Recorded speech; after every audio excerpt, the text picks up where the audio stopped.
So welcome back to the channel. So just gonna do a quick intro on what I got going on. I've been lifting some cylinder heads under some boost. The car's been running really good.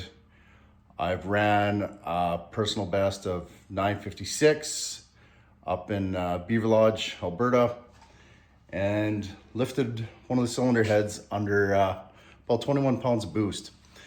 It did have ARP head bolts, just the standard size. So I've decided that I'm gonna pull the motor and upgrade to the 1/2 inch studs. So I'm gonna be doing a 1/2 inch stud conversion kit that comes from Tick Performance. So I have the kit here, I have the jig. So I'm gonna pull the motor out and put her on the stand and convert it to 1/2 inch studs in the block. So hopefully I don't have any more head lifting issues. So diesel's inside. But yeah, gonna get the car ready to go and gear the motor out and get ready for the 1/2 inch stud conversion.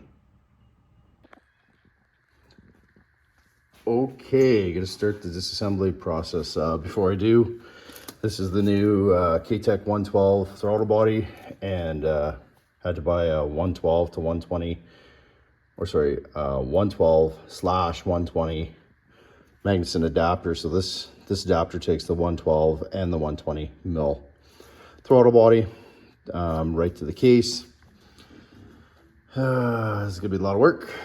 I'm gonna start by kind of getting the wiring harness that goes down to the engine, to the power steering and all that stuff.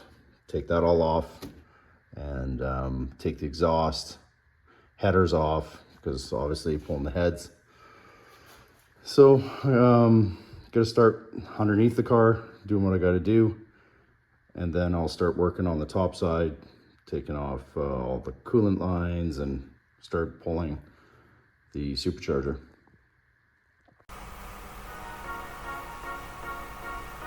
So just putting the car up in the air, having to disconnect the header crossover pipes. Those are the pipes that replace catalytic converters. O2 sensor's got to come off. And the power steering, electric power steering plug-in, alternator plug-in, and the wiring to the knock sensors on both sides had to be removed.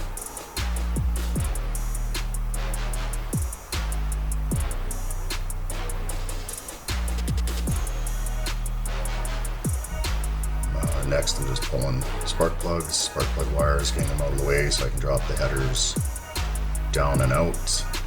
Mighty Mouse catch can is coming off. The inlet and for the cold air intake. The 4 hoses going up to the supercharger brick.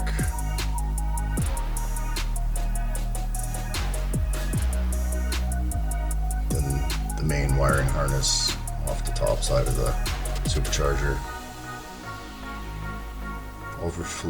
Coolant reservoir for the supercharger coming out next. Then the throttle body, I'll take that off. Then the fuel lines and the flex shield sensors next.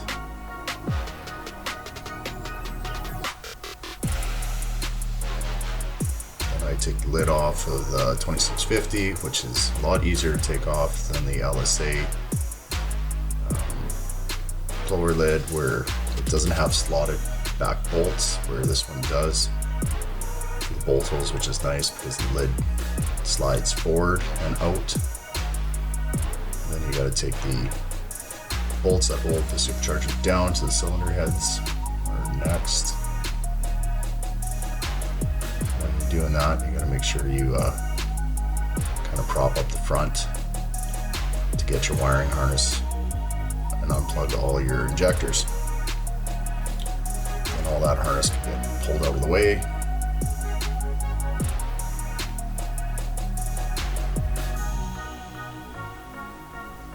Just taking the last of the header bolts off so they can be dropped down and out.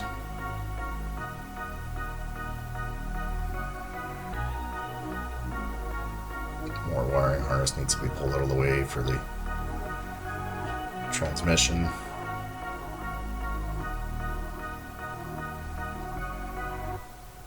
Next is steam port hoses, rad hose, and the front drive accessory has to come. So tensioner, all the bracketry, just everything out of the way.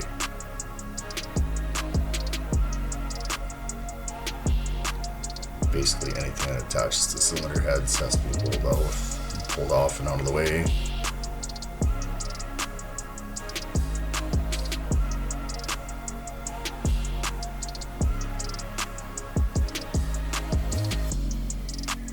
All the ground wires at the back of the cylinder head. I think there's 3 ground wires that attach to the back of the passenger cylinder head. The valve covers come next. Rockers, just loosening off all the rockers, pulling the rockers and the rocker stand off both sides. Push rods.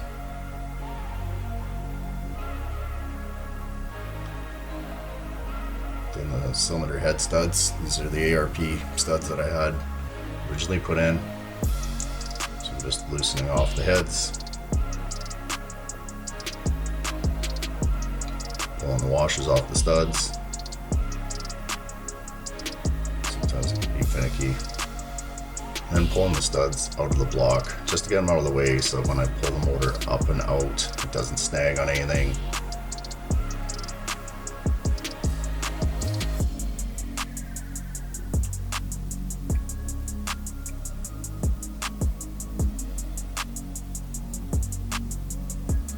I'm just wiping everything down, checking cylinders, just having a look to see if there's anything wrong with the liners.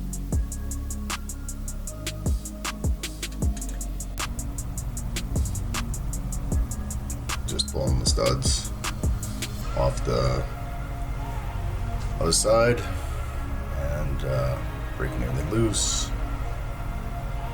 Same as the driver's side. Just pulling off the cylinder head, having a good look at everything, pulling the gasket, removing all the ARP studs, getting it ready to lift out of the engine bay.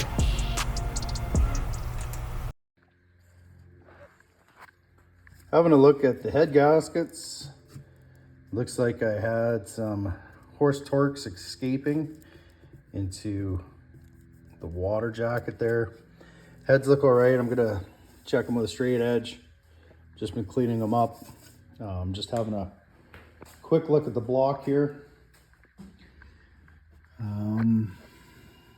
Those are top hat liners, so there's no issues with the liners or anything like that. You can see here that it looks like I had some compression escaping, hitting the water jacket, and that's where all my issues were. So the heads were definitely lifting. No cracks in the liners. They all look good. Everything looks pretty decent. A little bit of carbon on the pistons is nothing, but the liners themselves look all good. Still lots of cross hatching. I got the cylinder heads out on the bench and pretty much cleaned up. Wiped everything down with some brake clean and microfiber towel. So what I have here is a 2 thou feeler gauge and a very good snap-on machinist straight edge that I borrowed from a buddy, and I'm just going to check these heads to see if they need to be resurfaced. So I'm just putting the straight edge down with my 2 thou gauge. I'm just checking to see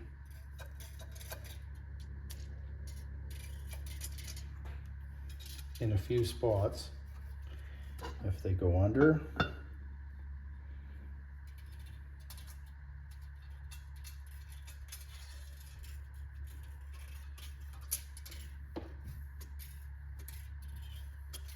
So I'm going to check this side. I'm going to check over here.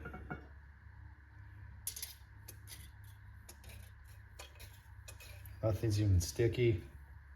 I had them resurfaced when I built the bottom end. When I built the short block, I had these Lingenfelter heads resurfaced. I didn't really get it too hot. I think the head was just lifting but not overheating, so I was going to get them resurfaced if I saw any warpage at all.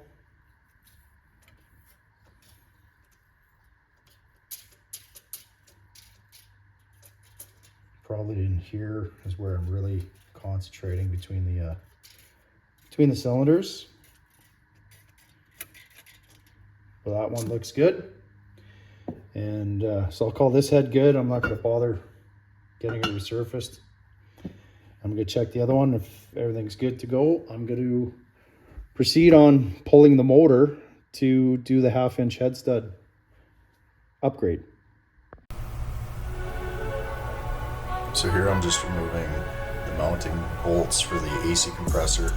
I decided to not discharge the system and try to hang the compressor out of the way.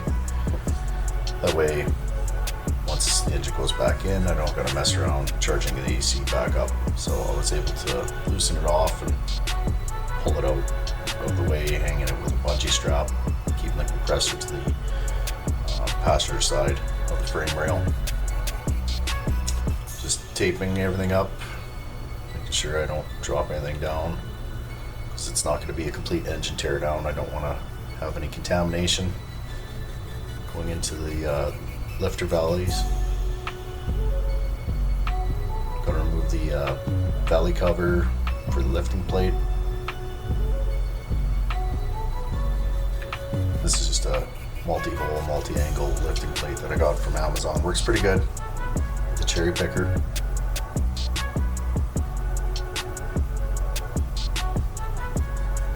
So the transmission is already unbolted. The torque converter is already unbolted. Everything's bolted, so just lifting it up. And if you're careful, you can do this without having to remove the hood of the car. I've never had to do that. It's pretty tight with the fan shroud, so you do have to remove the pulley for the crank, for the supercharger pulley. And using the cherry picker and the 4-post hoist is makes pretty easy work of getting the engine up and out of the way.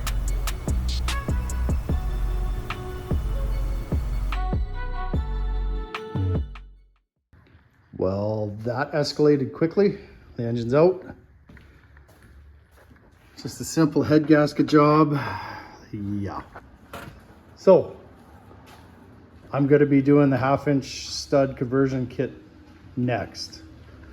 So I'll set up for that, but the engine's out and ready to roll for the conversion. So it's now the next day, and I am going to be starting the 1/2-inch conversion for the heads and the block. So this is a kit from Tick Performance. This is their jig. It comes with a few things. 2 different size bits. You got a 33/64, which is your pilot bit. And then the smaller one is the 27/54, which is for actually drilling out the threads. And then you have a nice fluted tap for drilling, rethreading it. So I'm gonna set it up and go through how that works. So it comes with a few bushings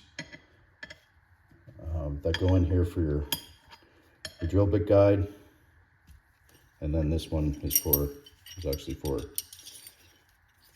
guide for the reamer. That's how that works. Also comes with some locator pins for the assembly, 2 dowels that'll go on the block itself, and then some lock screws for the drill guides. So what this will do for me, and why this is such a ordeal, is I have the original LSA studs here. Now these are ARP studs from ARP, and they're for the LSA specifically. And these are Tick Performance upgraded 1/2-inch studs. They are also an ARP. I'm guessing they're a custom-made ARP for Tick Performance. These ones measure in at 10 mil. These measure at 12. I think it was 10.3 when I mic'd it, and these are 12.6. So as you can see, they're quite a bit beefier. They don't have the standoffs, just the full thread. So this should help. Between that and a new set of Kinetic MLX gaskets, I should be good to go and hopefully not have this issue again. So I'm gonna set this up on the motor and start drilling out the block first, and then the head's checked out. They're good to go, so I'll be able to convert the heads to the 1/2-inch studs as well.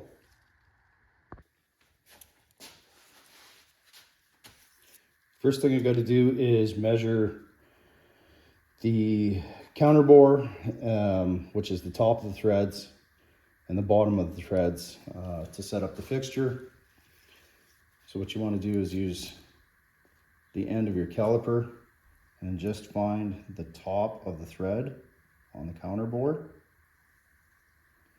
And I've measured this like 100 times off camera, and I come up with 0.750 of an inch.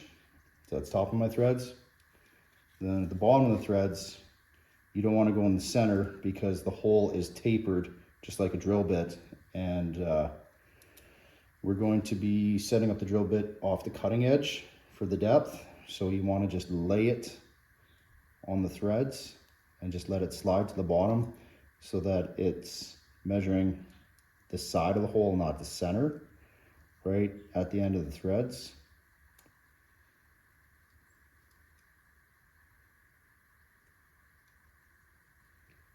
Try to do it, not kick it out.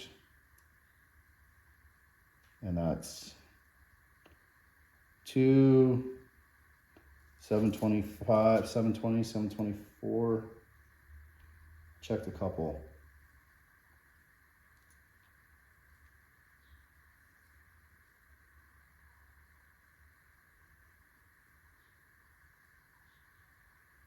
Yeah. 724, 725, 720. So the Gen 4 block, they're all the same. This being a Gen 4. The bolt holes, the thread lengths are all the same. The Gen 3, the corner ones are different than the center, so you have to check them all. But one hole will do all their measurements on the Gen 4.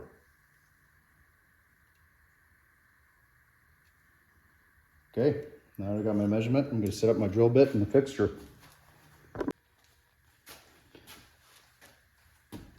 So after going through my measurements, triple, quadruple checking, I got 0.750 of an inch to the top of the thread, 27250 to the bottom, which puts my overall length to the bottom of the threads, because you have to add 1.50 of an inch for your top plate, puts me at 42250.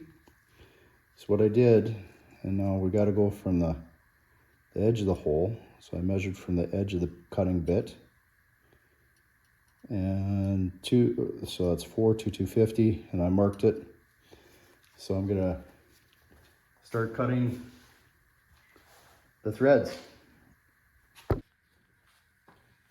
So the plate is on. I used their locator dowels for the corners, and the centering bushings. I used my old ARP studs to snug it down. You don't need to torque it, just snug it down so it doesn't move. Everything's centered. Now I'm going to put the 27/64 drill bit in, and this is going to cut the new threads. So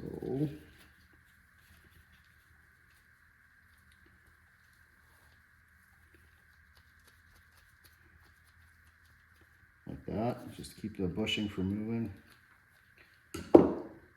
Give her a little cutting oil, a little WD, and just drill it to depth.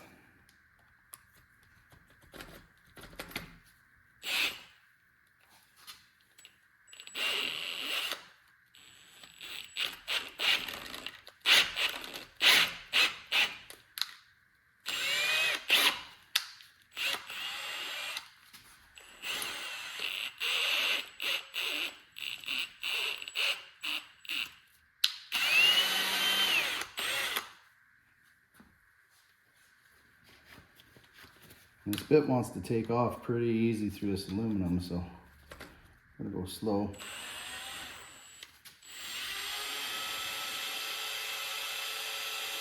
Not push down, just use the weight.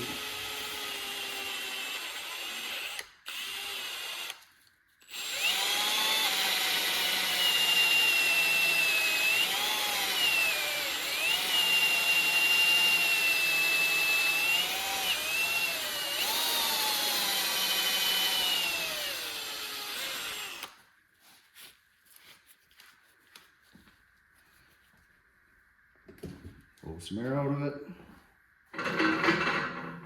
Blow some air through it.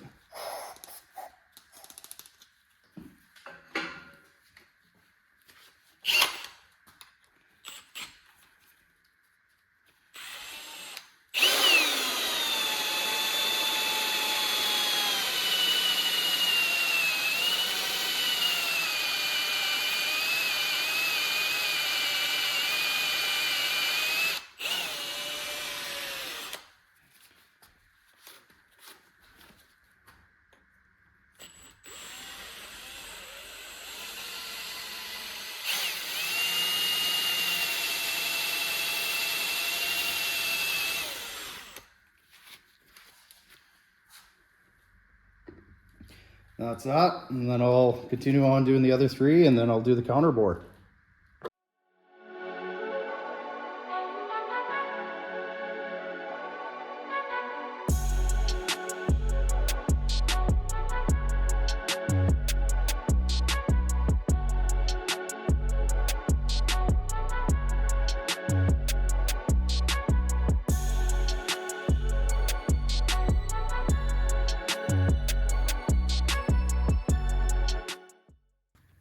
Okay, so the next thing I'm going to do is cut the larger hole, 33/64. The way this works is I took my top measurement of my top of the threads, which is 0.750 earlier. And what I'm doing now is I'm just opening up the original pilot hole up to 13/64. I want to stop my bigger hole before where my new threads are going to be, which was the 27/64 hole. So what I'm going to do now, I measured, and it was 3/4 of an inch, basically, from the top of the deck height to the top of the threads was 3/4 of an inch. This plate and bushing, this plate and bushing is 1.50. So if I add them together, I got 2.250. So what I've done is I've measured from my cutting edge down to the drill stop, which is 2.250 of an inch. So that'll open up the pilot hole, or the larger hole, to where the new threads are going to begin. So this should stop basically at the beginning of the new threads I'm going to be cutting. So I'm going to start doing that. Same thing. It's all chucked in, so just going to start cutting it now.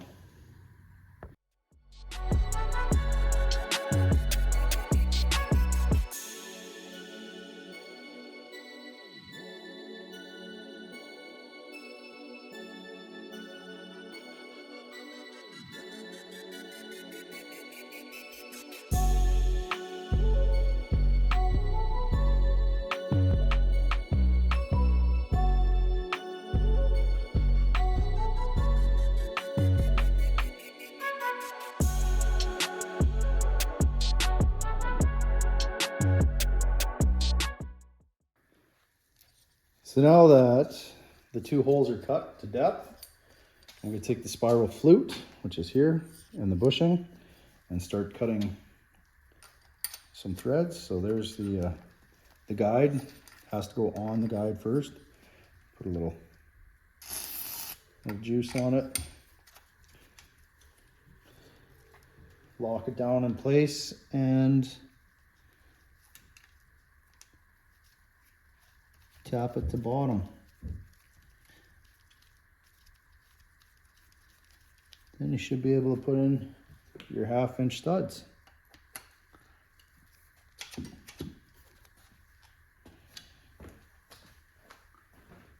So yeah, I'm going to top it and move on to the other 5.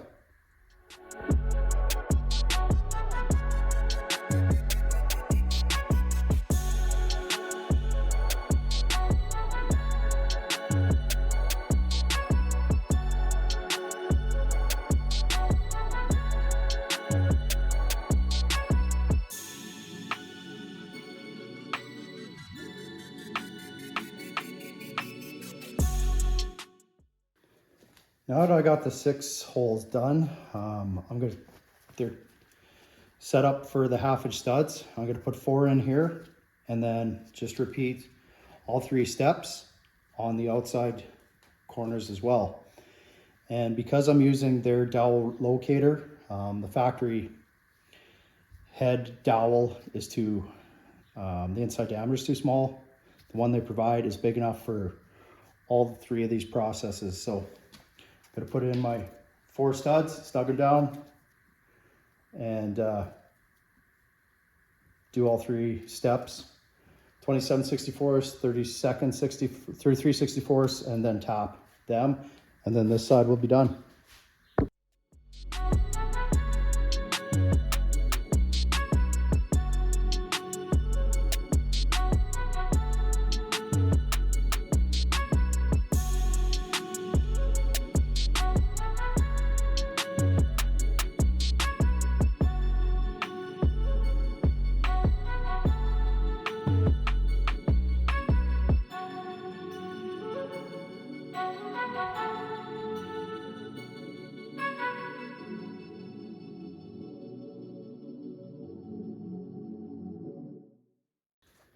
Okay, the last 4 corners are all done. Drilled at 27/64 and 33/64, and then run the spiral tap through. So that's all done. So this side is done. I'm just going to repeat the exact same thing on the other side. So I'm just going to clean the holes out really good before I remove the jig, and then I'll slap it on the other side and do the other side of the motor. So the last part of this 1/2-inch conversion is we have to drill out the cylinder heads as well. So this is the plate.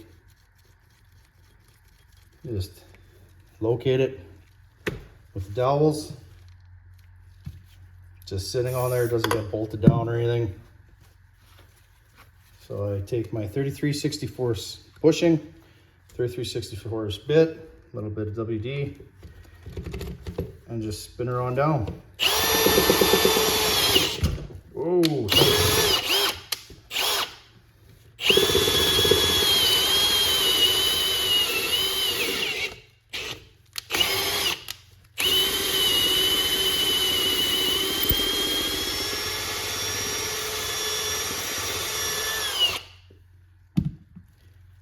And just like that, that bolt is done.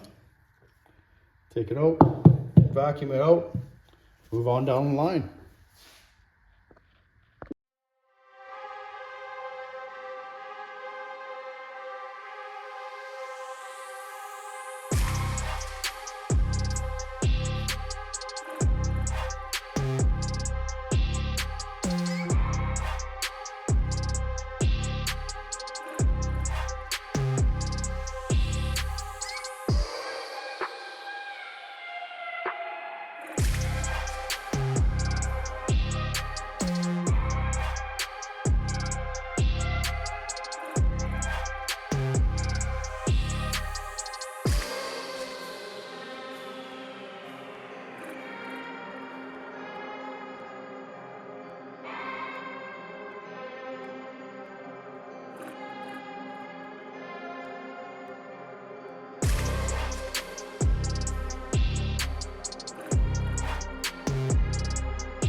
Well, the head's torqued down, 1/2-inch studs are in. Everything is torqued down, 3 steps, went up to 110 foot-pounds, which is kind of crazy. It takes a lot of force to get to 110 foot-pounds. And then the 5 on the top get done to 28 foot-pounds as per normal, because those have not been changed. So yeah, thread sealant on all the studs going into the block, and then ARP lube on top of the washer and the threads and the bottom of the nut. And yeah, so those are all done. So I'm gonna do just the same thing on the other side. So 1/2-inch stud conversion is complete on that side, and just gonna repeat it on the other side. Next thing up is putting the rockers on. So just put a little assembly lube on the tips of the push rods, put the rockers on the rocker stand, slung them all down.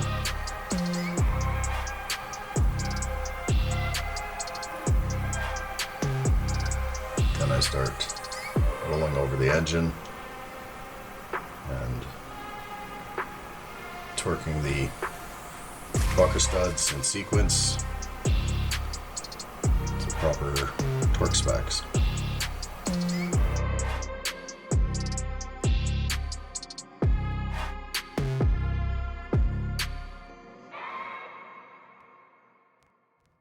Once that's done, valve covers going back on.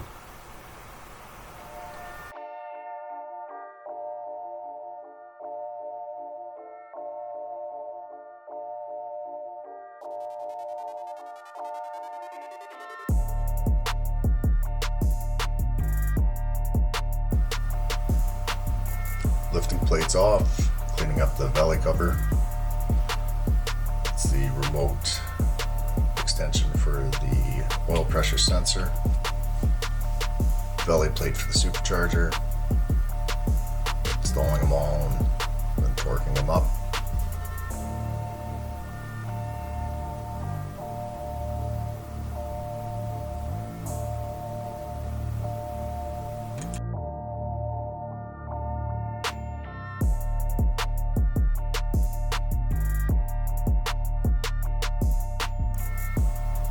Putting the supercharger on could be kind of tricky. You got to keep the front end lifted up while you get the harness for the injectors and everything plugged in before it gets set down into place. Then the lid goes on, everything gets torqued up. New 112 mil throttle body going back on.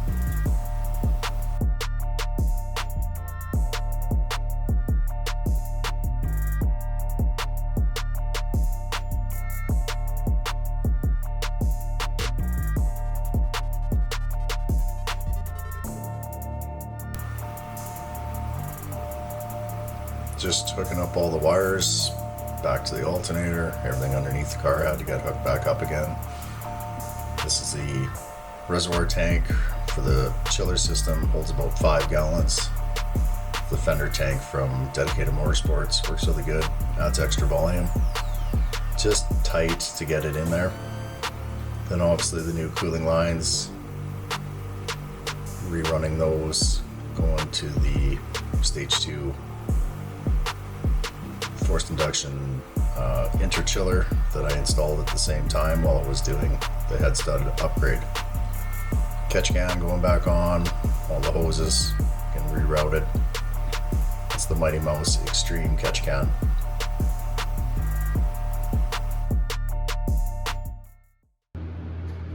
Well, she's all back together.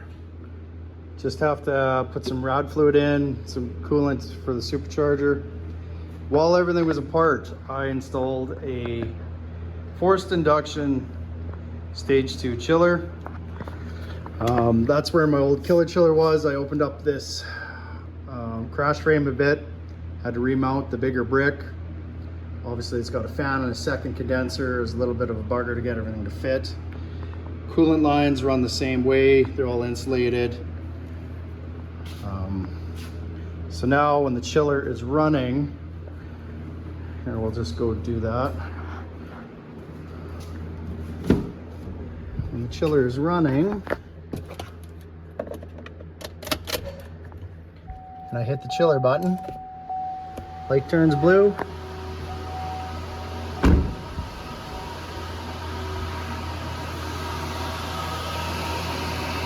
The solenoid that isolates to the cab closes. And this whole fan kicks on to aid in the cooling.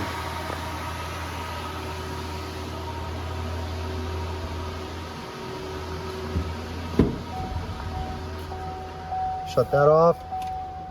The fan goes off. Solenoid opens back up. It's a fail open solenoid. It's supposed to allow more flow to the cab. So she's ready to go.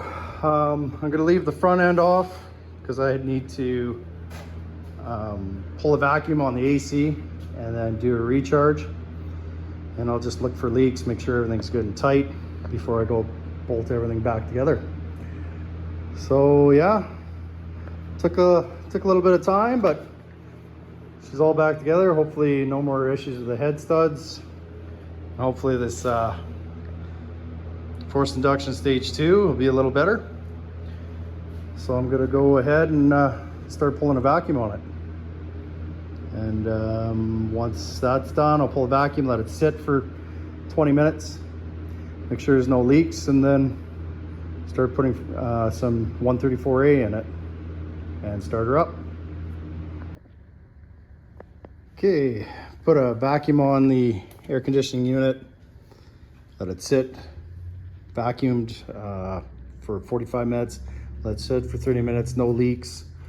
Then I went and put 2 pounds, 8.5 ounces, which is 40.5 ounces, which is what FI Chiller recommends for the Stage 2 for my car.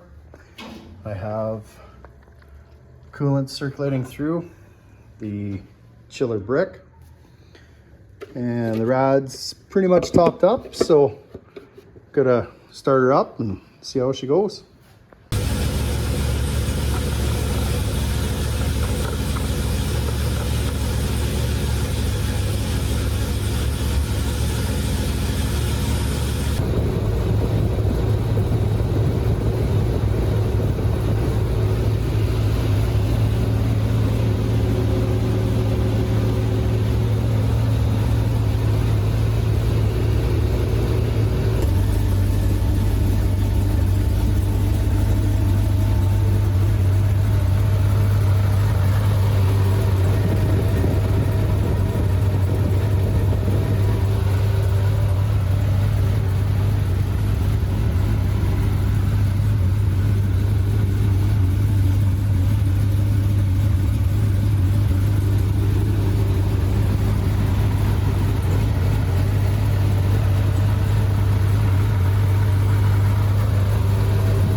Well, the car is all back together. The 1/2-inch head stud conversion kit's done.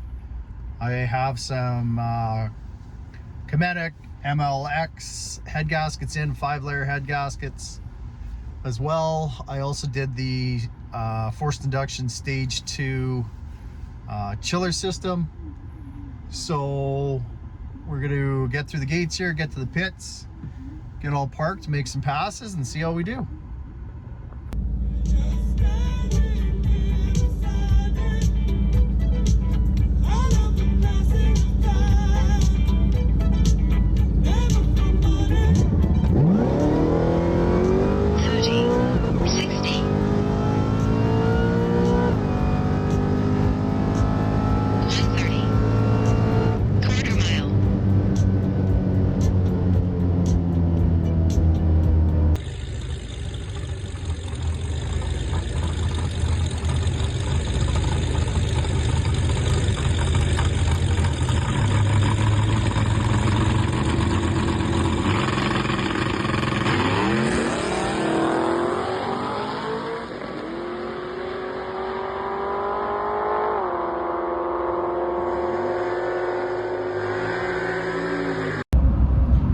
that's a wrap for racing for the weekend, and only made one run. Had an issue with my input shaft speed sensor, so I have to go and fix that. I'm on my way home, but I ran a 983 at 146 miles an hour. Not my best run, but the transmission wasn't happy shifting, so gonna take care of that and have it all ready for next weekend. The stage 2 FI chiller is working really good. Temperatures are good. No more pulled timing on the top end of the track. It's doing really good. Getting it nice and cool in the staging lanes before